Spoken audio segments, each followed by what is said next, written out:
냄새 오지마. 내 아름다움을 더럽히지 말라고. 만약 화려함의 극치 프랑스 베르사유 궁전이 말을 할 줄 안다면 이렇게 말하지 않았을까요? 베르사유 궁전이 아무리 화려하고 웅장했다 하더라 그 안의 악취는 숨길 수 없었기 때문이죠. 맞아요. 17세기에 이르러서 프랑스 귀족들은 여전히 비위생적이었어요. 그리고 이 모든 것은 사태양왕 루이 14세와 관련이 있죠. 가발의 유행을 불러일으키 극도로 자기중심적이며 하이힐을 신던 이 왕은 어떻게 프랑스를 전성기로 이끌게 되었을까요? 또 어떻게 귀족들의 취향을 변화시키고 유행을 선도했을까요? 오늘 함께 화려하고 웅장하면서도 냄새가 지독했던 왕실로 떠나봅시다. 시간을 거슬러 올라가 보죠. 1638년 9월 5일 아기 루이가 태어납니다. 그의 탄생은 신의 선물로 여겨졌. 부모님은 그의 이름을 루이 디에도네라고 짓습니다. 왜냐하면 그는 아버지 루이 13세와 어머니 안도 트리슈 왕비가 수차례 유산을 겪고 어렵게 얻은 아이기 때문이죠.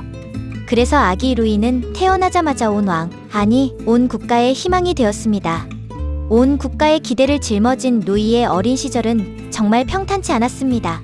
그의 전설적인 삶을 예고하듯 말이죠. 무슨 일을 겪었냐고요? 현대 사회의 상황으로 비유하자면 사회에 막 발을 내디뎠지만 10년의 경력을 지닌 중고 신입으로 여겨진 거죠.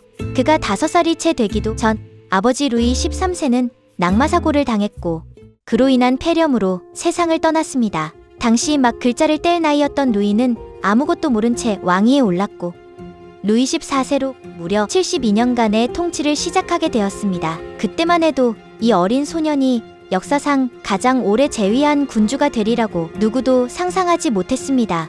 청나라 강희제보다 오래 통치했죠. 하지만 루이 14세가 성인이 되기 전까지는 다른 이들이 섭정을 하게 됩니다. 바로 어머니 안도트리슈 왕비와 아버지 루이 13세의 충신 줄 마자랭 추기경이죠. 마자랭은 마치 대부처럼 어린 왕의 곁을 지키며 그의 스승이 되어 국가 통치에 필요한 모든 것을 가르쳤습니다. 훗날 루이 14세가 펼친 여러 정책은 스승인 마자랭의 영향을 많이 받았습니다.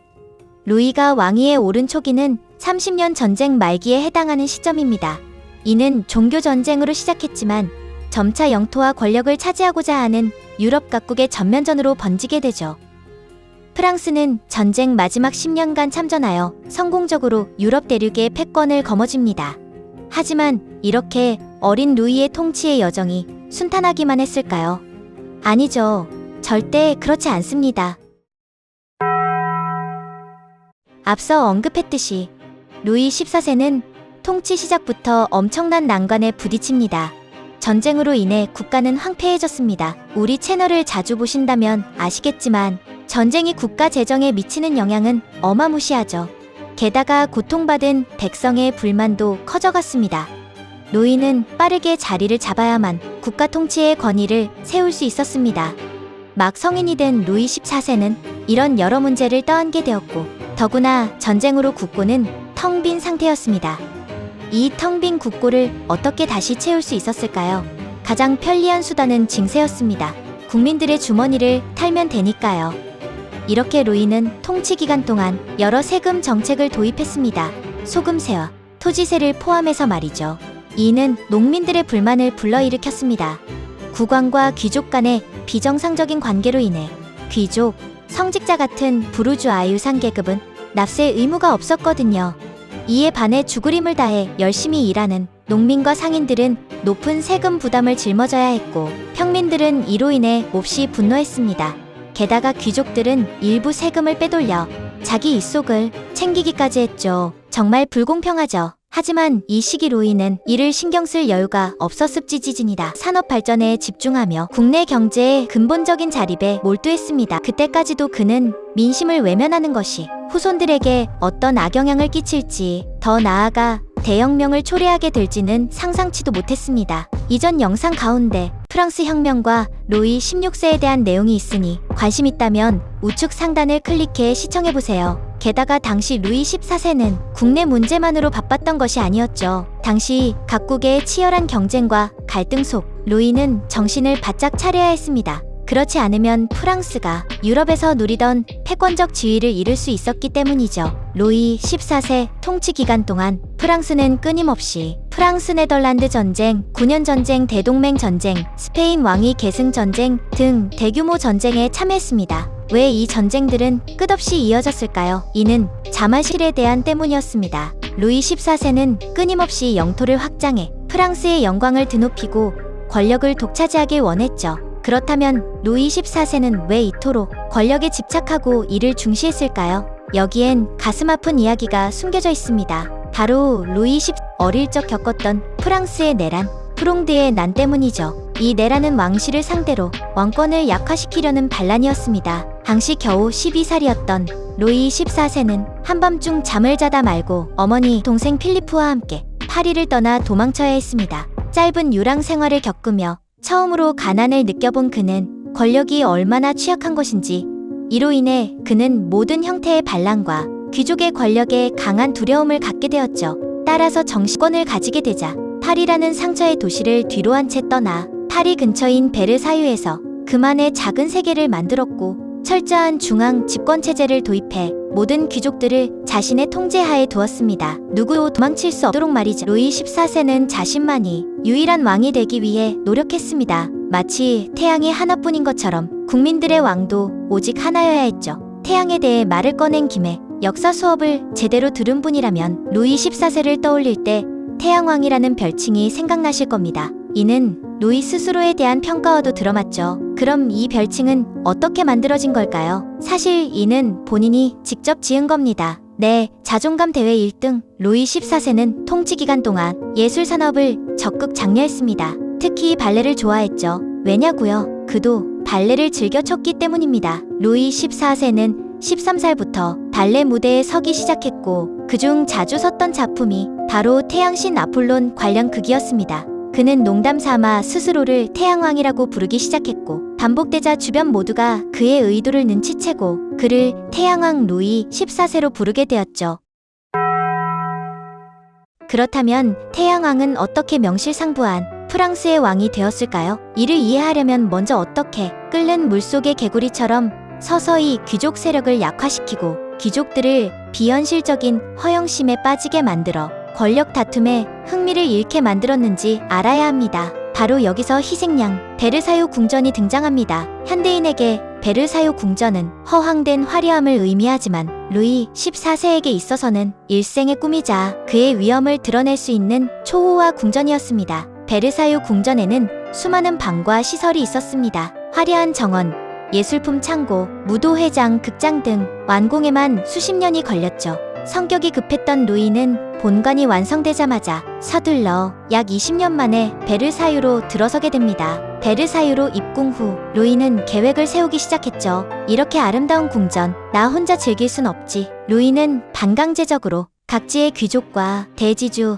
소지주들을 궁전에 초대했고 계속해서 물었죠. 아름답지, 아름답지. 당시 베르사유는 전례 없이 웅장한 건축물이었기에 손님들은 홀린 듯 대답했죠. 아름다워요. 정말 아름다워요. 대답을 들은 루이는 바로 되물었죠. 진짜 아름다워? 그럼 여기 들어와 사는 건 어때? 귀족들은 듣고 깜짝 놀랐죠. 국왕의 처소에 발을 들이는 것도 엄청난 영광인데 이제는 국왕과 함께 이 호화로운 궁전에 살 수 있다니. 루이 14세는 말했죠. 어차피 방이 많으니 온 가족 모두 이사와도 좋다. 방이 충분하니 하인도 데리고 오거라. 손님들은 마치 복권에 당첨된 듯 바로 온 가족을 데리고 입궁했죠. 모두 합쳐보면 한때 베르사유 궁전에 무려 3만 6천 명이 살았다고 하네요. 하지만 앞서 언급한 것처럼 이런 혜택은 절대로 하늘이 주신 선물이 아니었죠. 그저 루이 14세의 중앙 집권적 전략 중 하나였습니다. 지금부터 함께 베르사유에 길들여진 귀족의 하루를 살펴보죠.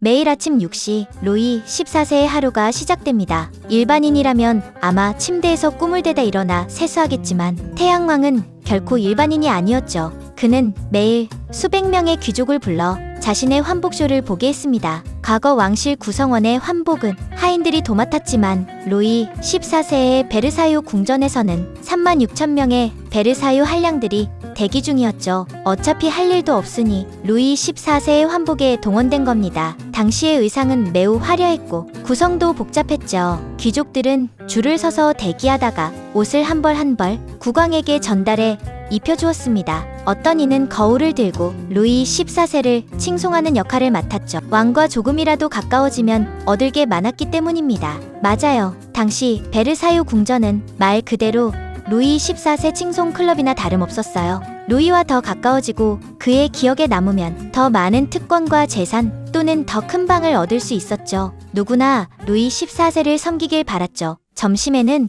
루이의 대규모 먹방쇼가 열렸습니다. 기록에 따르면 루이 14세는 대식가였습니다. 한 끼 식사에 통닭 한 마리, 여러 마리의 메추라기, 갖가지 채소와 빵, 그리고 여러 접시의 수프를 먹었다고 합니다. 심지어 매 끼니마다요. 왜 먹방쇼라고 불렸을까요? 국왕의 식사가 티켓을 구매해 관람하는 행사였기 때문이죠. 당시 하루 2번씩 먹방 행사를 했고 귀족들은 약간의 돈을 내고 식사를 함께 했습니다. 즉, 루이의 먹방을 옆에서 지켜보는 거였죠. 도대체 누가 먹방을 보느냐고요? 모르는 소리, 수많은 이들이 원했다고 해요. 왜냐면 루이는 먹는 것만 잘하는 게 아니라 사람을 잘 기억하기도 했거든요. 한번 본 사람은 잊지 않았고 당연히 누가 어느 행사에 불참했는지도 기억했죠. 그래서 귀족들은 자신의 존재를 루이 앞에 드러내고 싶어 했습니다. 저녁이 되면 루이의 최애 타임이 시작됩니다. 바로 각종 축하 무도회 타임이죠. 무도회마다 드레스 코드가 있었고 참석자들은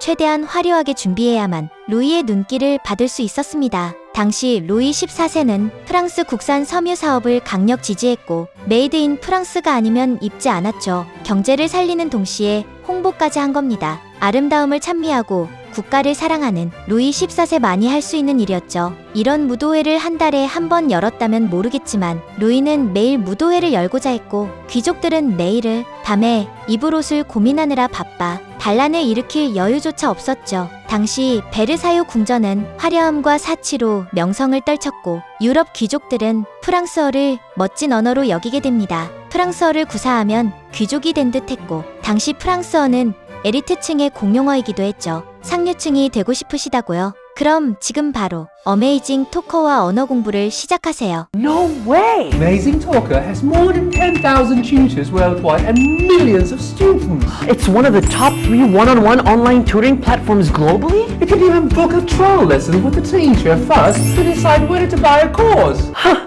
and you can choose the time, place, and contents of the lessons yourself! And guess what? They even have AI matching to help you find the most suitable teacher. Unbelievable! You can find tutors for any subject. Math, Chinese, chemistry? All these subjects have professional teachers offering customized courses. Huh? This is incredible. Is there anything else even more amazing? Clicking on the comments even gives you a $10 coupon.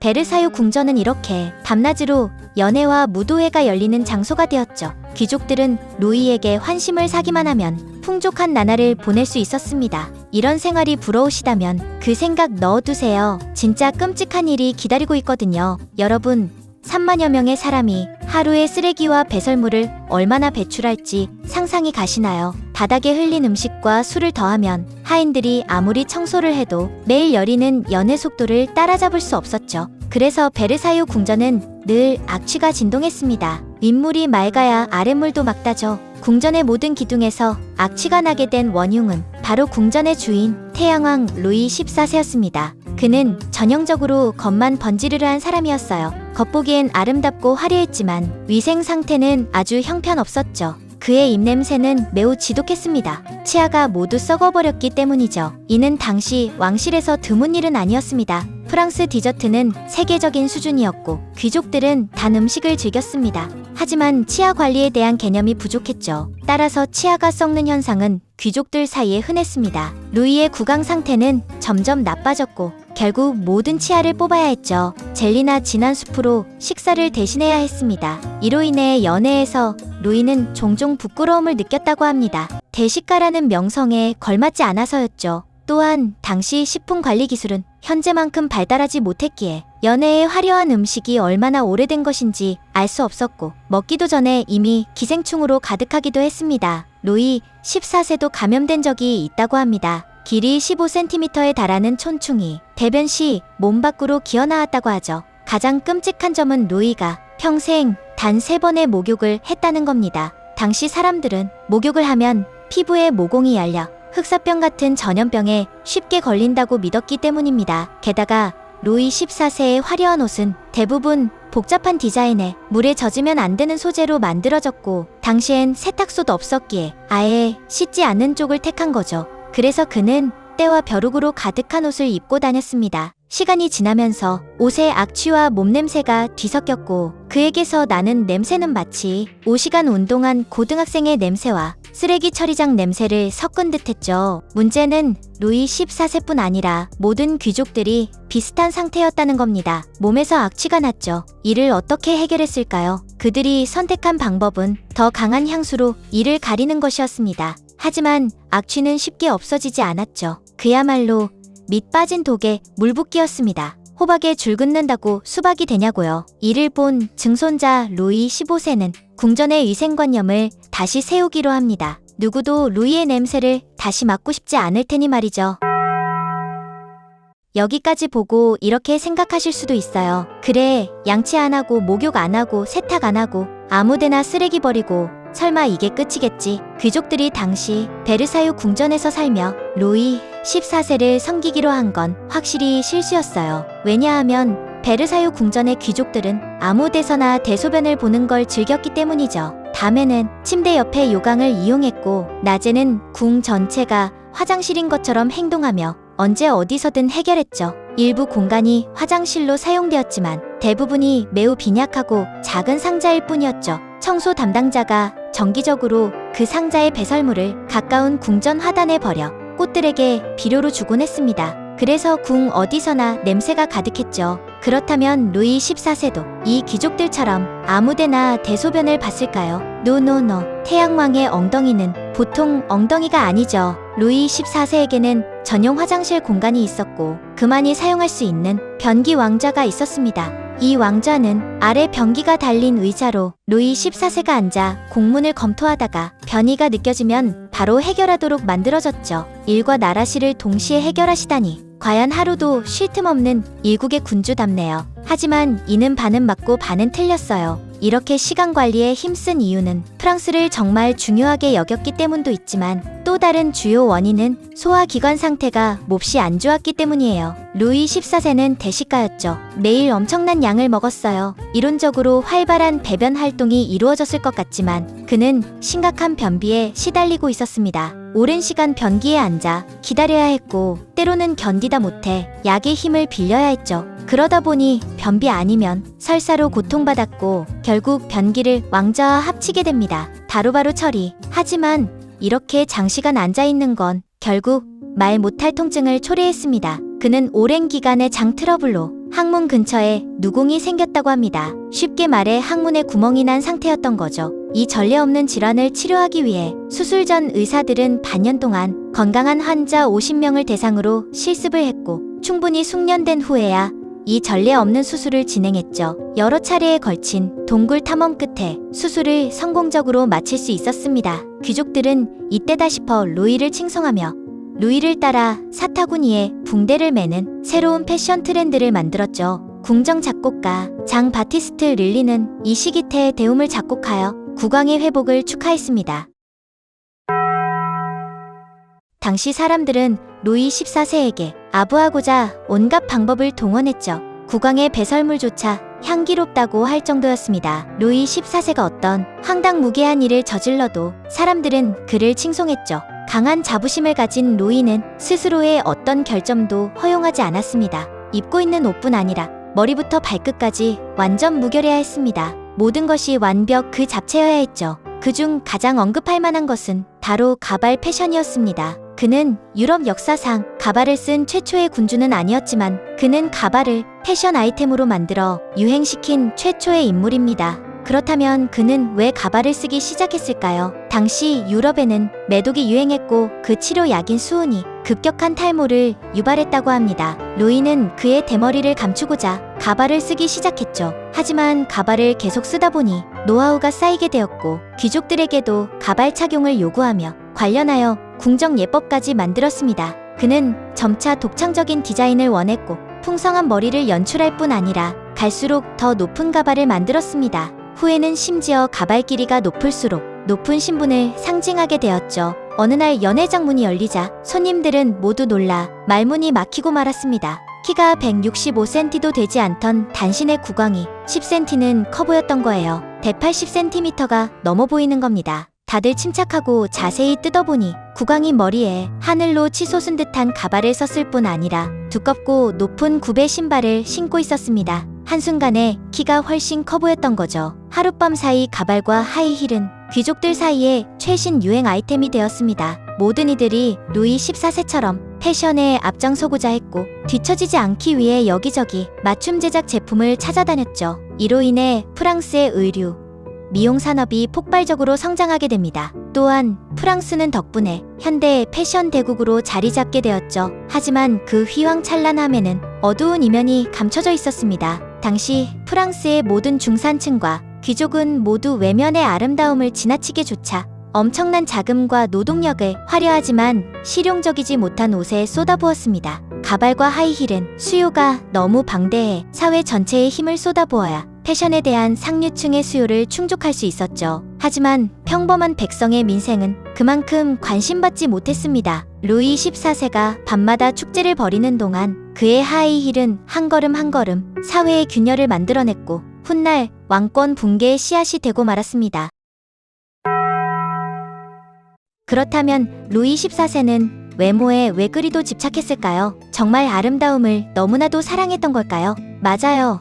이런 모든 노력은 사랑에 있어서도 모두의 태양이 되고자 한 것이었죠. 베르사유 궁전은 정치 권력의 중심일 뿐 아니라 그의 사랑이 꽃피는 곳이기도 했습니다. 그의 첫째 부인은 스페인 공주 마리 테레즈였습니다. 언뜻 왕자와 공주의 로맨틱 스토리 같지만 이는 여타 유럽 왕실의 결혼처럼 이는 정치적 거래에 불과했습니다. 두 나라의 평화 유지를 위한 수단이었죠. 하지만 마리 테레즈 왕비는 다정하고 온화한 본처 역할에 충실하며 루이 14세의 체면을 세워주었습니다. 하지만 안타깝게도 조강지처는 루이 마음속에서 빛을 발하는 매혹적인 정부들에 뒤처지게 됩니다. 맞습니다. 루이 14세는 이렇게 당당하게 혼의 정사를 즐겼고 그의 정부 목록은 마치 그의 가발처럼 길고 지저분했죠. 그의 첫 번째 정부는 심지어 결혼한 지 1년 만에 등장합니다. 라발리에르 여공작으로 불리는 소녀였죠. 사실 헨리에타와 근친 스캔들이 돌았고 이를 들은 루이 14세의 어머니는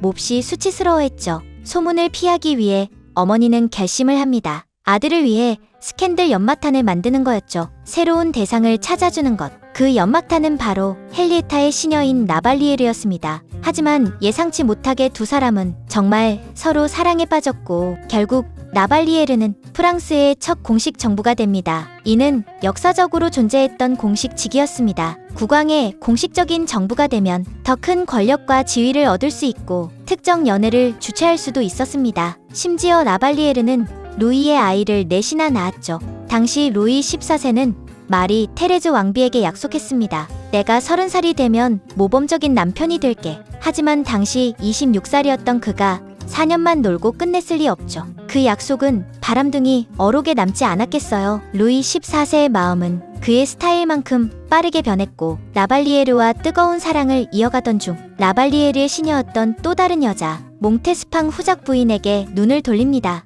기혼이었던 그녀는 라발리에르와 완전히 다른 매력을 가졌었죠. 라발리에르의 사랑이 순수했다면 몽테스팡은 열정적이고 불같은 금기의 사랑으로 루이 14세에게 큰 자극을 선사합니다. 루이 14세는 왕비와 라발리에르가 임신한 틈을 타 라발리에르를 공식 정부 자리에서 끌어내리고 심지어는 그의 새로운 정부인 몽테스팡과 함께 지내며 그녀의 하인 역할을 하도록 강요했습니다. 큰 충격을 받은 라발리에르는 수녀가 되기로 결심하고 사랑을 완전히 포기합니다. 대담한 성격의 몽테스팡은 베르사유 궁전에서 막강한 권력을 가지고 정치적 수완을 발휘해 뇌물을 받기도 했죠. 그녀는 베갯머리 송사를 통해 프랑스의 비공식적인 왕비로 군림했습니다. 심지어 일각에선 그녀를 왕비의 그림자라고 불렀죠. 하지만 교만하면 오래가지 못하는 법이죠. 몽테스팡은 7의 자녀를 낳았지만 루이 14세에게 눈에 그녀는 점차 매력을 잃게 됩니다. 루이 14세의 관심은 다른 여성들을 향하게 됩니다.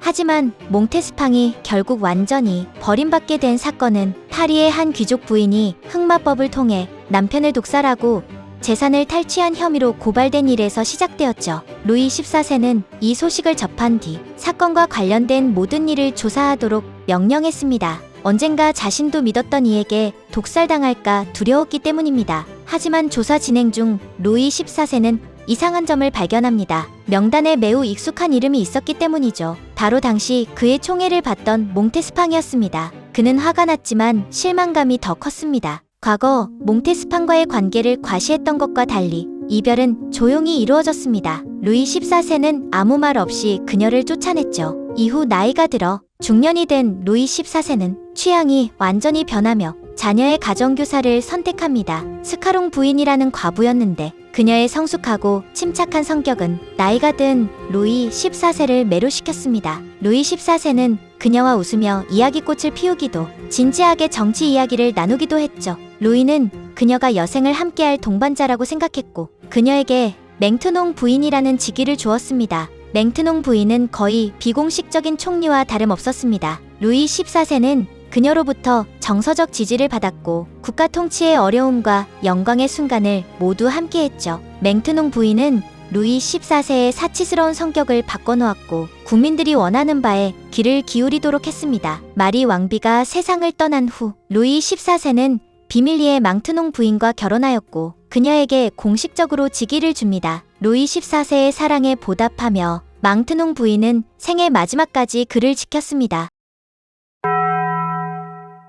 루이 14세의 복잡한 연애 사업은 단점만 있었던 건 아닙니다. 그는 자녀를 많이 두어 조부모가 겪던 후계 문제를 해결했죠. 그의 아들이 아들을 낳고 손자가 손자를 낳았고 심지어 손자의 아들까지 아들을 낳았습니다. 루이 14세는 일찍 왕위에서 물러나 행복한 삶을 누릴 수 있었습니다. 하지만 일중독이었던 루이 14세는 마지막 순간까지 일했습니다. 위생관념이 부족했고 폭식과 폭음을 즐겨 했지만 그는 77세까지 살았죠. 이는 당시 기준 태양처럼 오래 지속된 삶이라 할 수 있습니다. 심지어 그가 세상을 떠날 무렵 아들과 손자는 이미 사망했고 왕위는 5살 된 증손자 루이 15세에게 넘어갑니다. 위대한 태양왕 루이 14세 사인은 무엇이었을까요? 그의 젊은 시절 생활 습관 때문이었습니다. 과식과 단 음식을 즐겼던 그는 이가 일찍이 모두 빠져버렸고 끝에는 음식을 제대로 먹지 못했습니다. 면역 체계가 망가졌고 작은 상처도 잘 낫지 않았죠. 삶이 질이 크게 떨어졌습니다. 이후